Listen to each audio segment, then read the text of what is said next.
Fuck! Wow, I just shot down a duck by saying fuck. It's like puking on a pile of shit. I wasted all my time on this shit. I want it back. It ruined my life.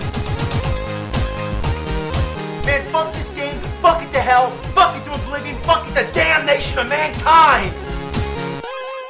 Yippee-ki-yay, motherfucker!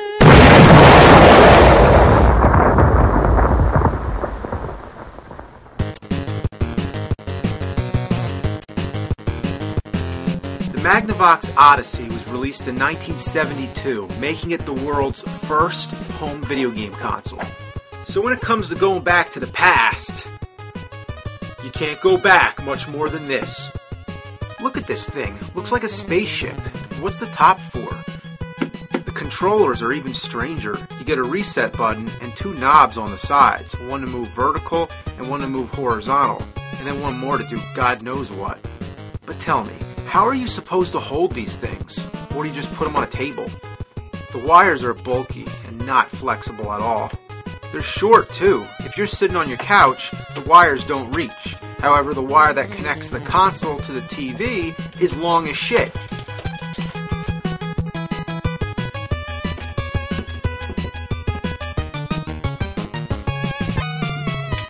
Alright, I guess you're supposed to play with it on your lap or on the floor. Alright, now we're ready to play some Odyssey. Oh, of course, I forgot one thing. We need a game. These are the games. Pretty elaborate, right? The titles are the best part. Like, what are some of the games you grew up with? Maybe Wrecking Crew on the NES, or Afterburner on the Sega Master System, or how about Game Number 1 on the Odyssey? There's no power button. When you put the game in, the console starts up.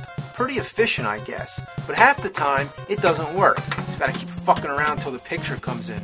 And after that, what do you get? Just a dot, or a dash, whatever the fuck you want to call it. The only thing we need now is someone to play with. Sorry, but these are two-player games, so I really don't have much of a choice. Alright, come on out. This is the Nerdy Turd. I cloned him from my own shit. Alright, Nerdy Turd. You ready to play some Odyssey? Bet your ass you are. Alright, where you at? Oh, there you are. Whoa, oh, there you are. Oh. Whoa! Whoa! Woo! Let's play hide and seek, alright? I won't look, okay? Hide somewhere. Alright, you ready? Okay. Alright, are you here? Oh, I was close. What are you doing? Oh, I get it. It's like taking a shit. Let me try it. Oh! Let's both do it. Like, go with me. So it's like the shit's getting thinner as it comes out. Oh, it broke off. Let's make a popsicle. Yeah, it's a popsicle. You're raping me. You're raping me. Let's just go all over. Woo, woo. Man, people in 1972 must have been bored out of their minds. You really got to use your imagination because the Odyssey doesn't have sound. And when you think about it, it doesn't have graphics either. Yeah, check out all the stuff that comes with the system. You have chips, cards, dice, a scoreboard, and most important, the overlays. This is the substitute for graphics. They come in two different sizes depending which kind of screen you have. The games themselves are all the same thing, just two dots on the screen, but they're all programmed slightly different. The instruction manual is absolutely imperative because without it, you wouldn't know the right combination, which game and which overlay. Let's try some tennis. You just stick this son of a bitch on the screen here and you're all set. Now isn't that exciting? Yeah, you just gotta make all your own sound effects. You can cheat too.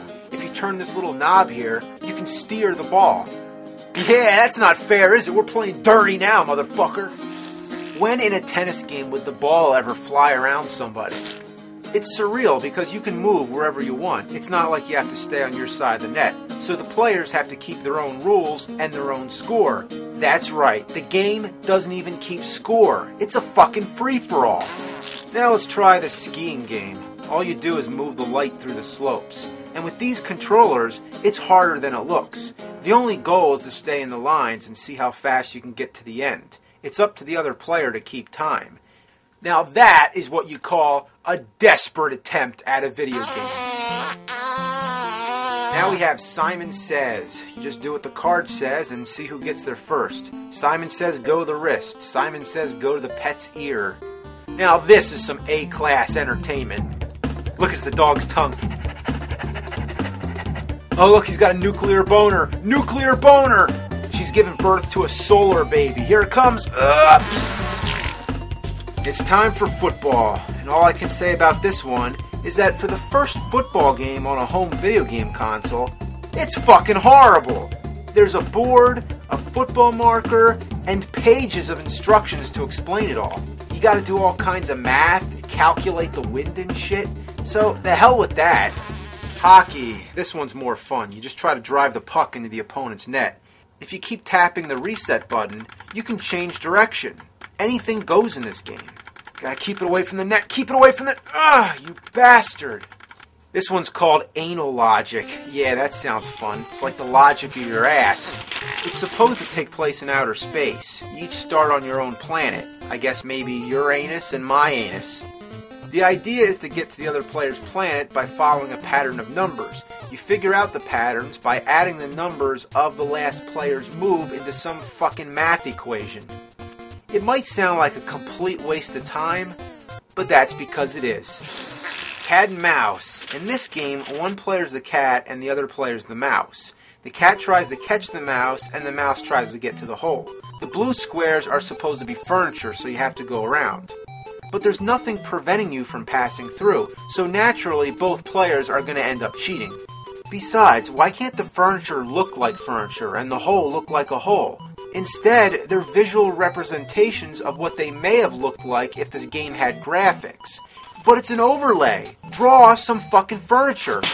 Next is Haunted House, the first horror game. You're a detective going around picking up clues. The second player draws the cards telling you what clue to get. Also, the second player's hiding as the ghost. Oh, there you are.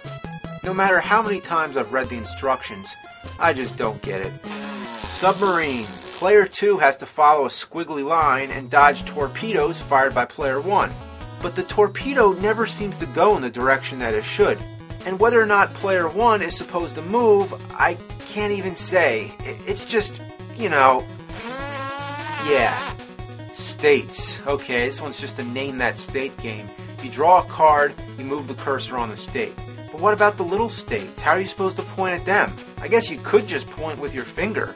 This doesn't need to be a video game in any way. I also love how the instructions tells you that Alaska and Hawaii aren't really down there. Hey nerdy turd, did you know that Hawaii isn't really south of Texas?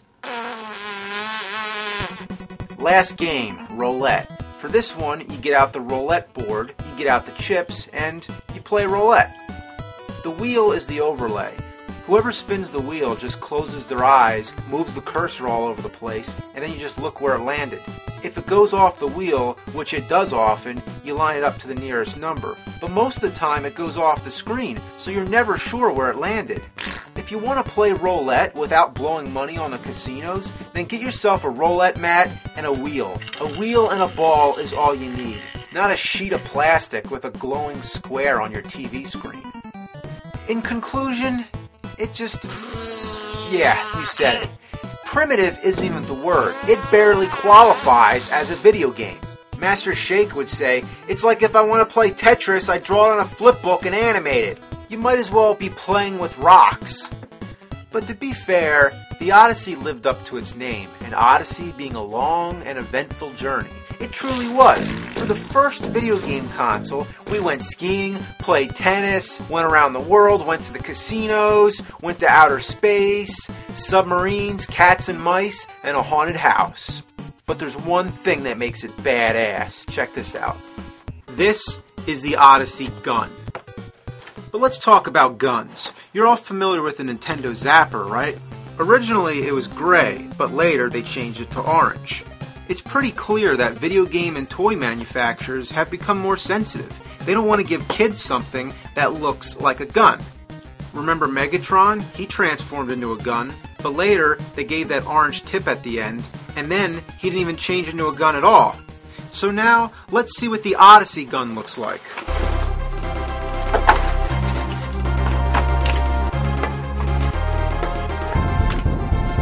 Well, the Odyssey doesn't fuck around. I mean, this is what you call a gun. I mean, look at it. It's a gun. It's a fucking rifle. I mean, they could never get away with this nowadays. You could never, ever... It just blows my mind that there could exist a video game console that has a gun like this. Let's try it out.